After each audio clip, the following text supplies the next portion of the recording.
Ready here. Hi, this is Jessie Rogers, reporting in from GSummit 2013 in San Francisco. And joining me now on the expo floor is Kevin Werbach, Associate Professor at the Wharton School at University of Pennsylvania. Welcome, Kevin. Thanks, Jessie. Great to be here. It's great to have you.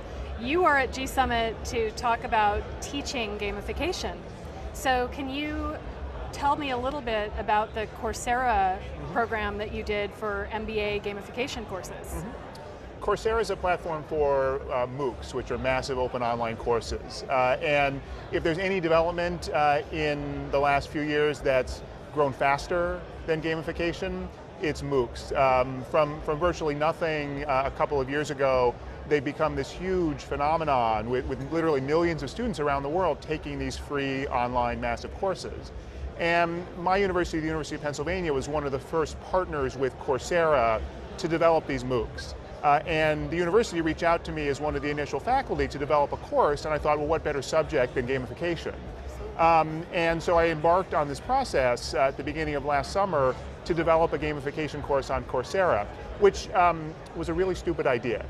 Because it turns out, first of all, I had never taught an online class before.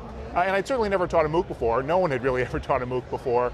I was also just developing a gamification course for my students at Wharton, and no one had really ever taught a business school gamification course before. So I was developing it all from scratch.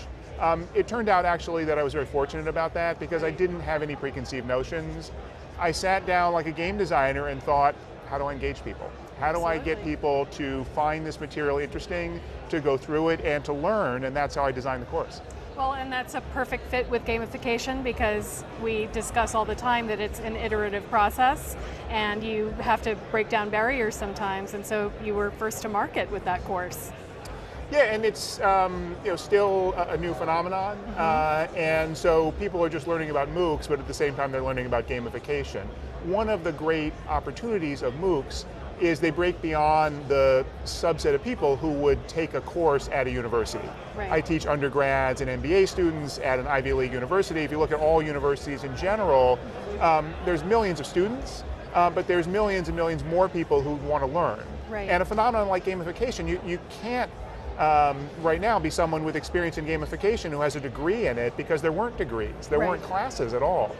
So how does someone who's in business or who wants to do some gamification for a social impact project, how do they get the knowledge they need? And so this was a perfect opportunity to teach a course that's open to anyone, that you can do at home on your own time, with study groups or individually, not having to be enrolled in a traditional university program. So clearly lots of opportunity in the teaching realm around gamification. Do you ever think we're going to see the day, and if so, how soon, where this becomes a really standardized bit of coursework in graduate programs and even undergraduate and possibly even earlier? One of the reasons that I started getting involved in researching gamification a few years ago at the Wharton School was I was convinced that this was going to be part of the normal business toolkit that our students would need to know. Just like social media was originally something that people dismissed as just a toy, and now every major company and most smaller companies thinks of social media as an important business skill that they need to have. Absolutely. Gamification is going to be the same thing. And what I realized was it crossed over all of the major areas where we already teach students. We teach them about marketing, we teach them about management, we teach them about operations. And all of these areas gamification feeds into and it relates to, but there was no one teaching it as a subject. So that got me interested, and I just started by making this course available, early experimental course at Wharton. This was before I did the online course, and thought, I don't know if anyone's going to sign up for this. And it was a course no one had heard of. We have a course auction for the MBAs. They bid on their classes. This one sold out in the first round of the auction. Right. So that suggested to me that there was something there. These students thought this is something that I could use expertise in, even though no one had ever taken this class before. Right. Now, we have, in the short course of time that GSummit has been in existence, about 3 years, we have seen an incredible progression in terms of the base level of knowledge about gamification.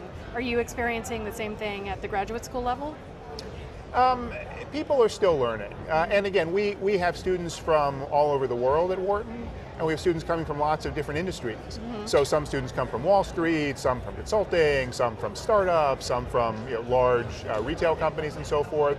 And there's increasing awareness of the concept, but still not a lot of deep knowledge. And that's even more so true in the population of students in my online course. The Coursera course, the first session had 82,000 students from 151 different countries. The second session running now has over 60,000 students. And so they're from all over the place. Obviously, they have some interest because they signed up for a course on this, but there's still many of them just developing the understanding. But over time, I think that will certainly change, and students are going to look for deeper knowledge as opposed to just understanding the basic concepts.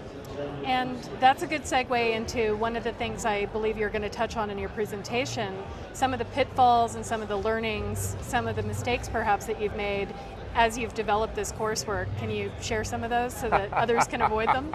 I made lots of mistakes, but one of the things that I did right was knowing that I was going to make mistakes. And some people now develop these massive online courses thinking they need to be perfect. I've got to get a team of video people and make this a Hollywood production. That's the easiest way to fail. And even if you succeed, you'll succeed once and then it'll be outdated in 6 months. So I took the approach that this was an experiment. It's a work in progress. I wanted the students to help me make the experiment better. I made the course very conversational. And so that worked very effectively. Now, plenty of things broke. There were just little technical mistakes where either I didn't understand aspects of the Coursera platform, or my students didn't, or the students taking it didn't. We had crazy things that you have with a class around the world where it's a different day in China right now than it is in the United States. Absolutely. And so when you give a time when something's due, it means different things to students. So lots of those things happen. I was frankly shocked how well it went the first time through, because I was expecting it was just going to blow up entirely, and I was ready for that. So no, I think the basic things went right. My focus is really on what more we could do, because I looked at this course as the most basic possible way of teaching. There were a bunch of little things I did that I didn't think were particularly innovative, but when I look back, the Coursera people told me that my course had the highest engagement rates of any course on their platform. And for a gamification class, engagement as a metric, so very important. Clearly a lot worked. And what I'm doing now is going back and asking, well, what actually worked? Because it's not entirely obvious, and we need to study this and study all these courses and understand what keeps people involved, what do people want to learn, how do they learn, and what are different techniques we can use. Absolutely. So in terms of looking to the future and your plans for expanding this coursework, do you have intentions to, for instance, drill down into particular industry sectors or age brackets, for instance, in terms of this teaching?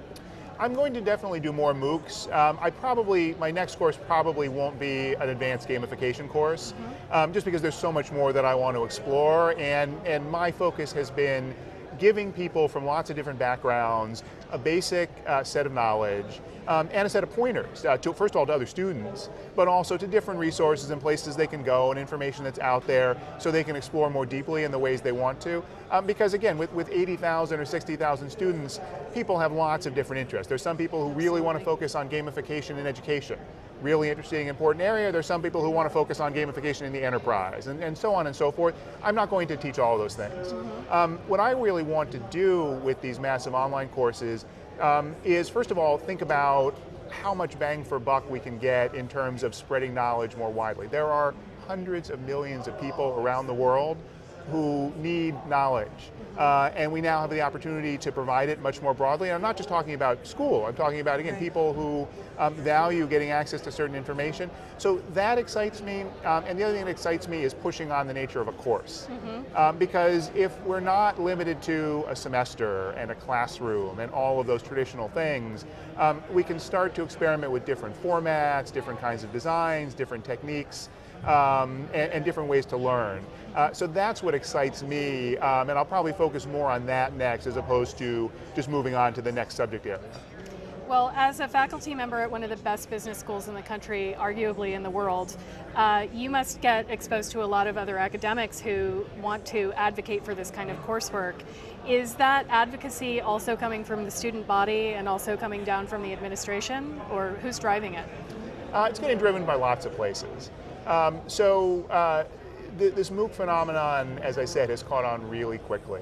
And it's tremendously exciting, and we just had a couple weeks ago the Coursera Partner Conference. So Coursera is just one of the MOOC platforms, but Coursera has 62 universities that are partnering with them, and they all got together actually at Penn for their first conference, and I was blown away by how many of these universities, big university systems, Ohio State, SUNY in New York, the Cal State system, are really making big commitments to this as an important form of learning. There's some dangers about it, and there's some situations where universities are doing it just because they have to, because budgets are getting slashed so far that they need this as an alternative. But there's clearly a lot of demand and a lot of interest coming at the administration level. We're just sorting all this out.